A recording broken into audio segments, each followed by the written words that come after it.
بتایا تھا کہ شیعہ قوم یہ سب ناٹک کر رہے ہیں، یہ میکا سے عیسائی اندر سے ملے ہوئے ہیں، بس جنگ یہ چیزیں یہ سب جھوٹ ہیں، اندر سے ملے ہوئے ناٹک ڈرامہ ہے۔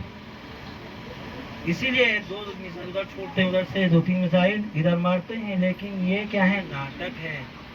لیکن ابھی سمجھ میں آتا ہے، حقیقت سامنے آ گئی ہے۔ دیکھیں، رہبر معظم کو، قوم کے لیڈر کو، قوم کے رہبر کو شہید کیا ہے، یہ ناٹک نہیں ہو سکتا۔ لیڈر کو شہید کیا ہے، سرداروں کو شہید کیا ہے، فرمانوں کو شہید کیا ہے، کمانڈروں کو شہید کیا ہے، بچوں کو شہید کیا ہے، بچیوں کو شہید کیا ہے، یہ کیسے ناٹک ہے؟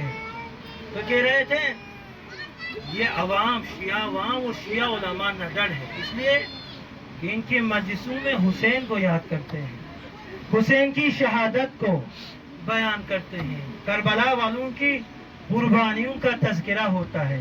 اسی لیے یہ موت سے نہیں ڈرتے ہیں، ان کو موت سے ڈرا نہیں سکتے، ان کو موت کے ذریعے دھمکی دے کر انہیں جھکا نہیں سکتے، کیوں؟ یہ قوم حسین کے پیرو، ہندو بھی کہہ رہے تھے، سنی بھی کہہ رہے تھے، شیعہ سب کے سب اعتراف کر رہے تھے، ان کے پاس کیا ہے؟ واقع حسینی ہے، ان کے پاس حماسے حسینی ہے، ان کے پاس قربانیاں ہیں، ان کے پاس ذکر حسین ہے، ان کے پاس عزاداری ہے۔ اسی لیے موت کے ذریعے ان کو کیا ہے؟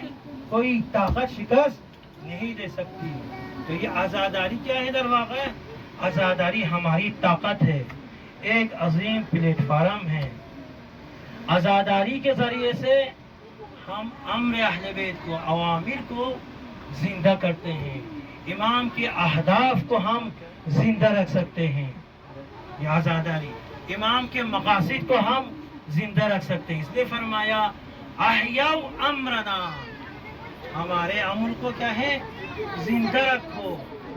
رحم اللہ من احیا امرنا، اور یہ عزاداری کا سلسلہ پیغمبر کے زمانے سے، امام حسین کے زمانے سے شروع نہیں ہوا ہے، آدم کے زمانے سے۔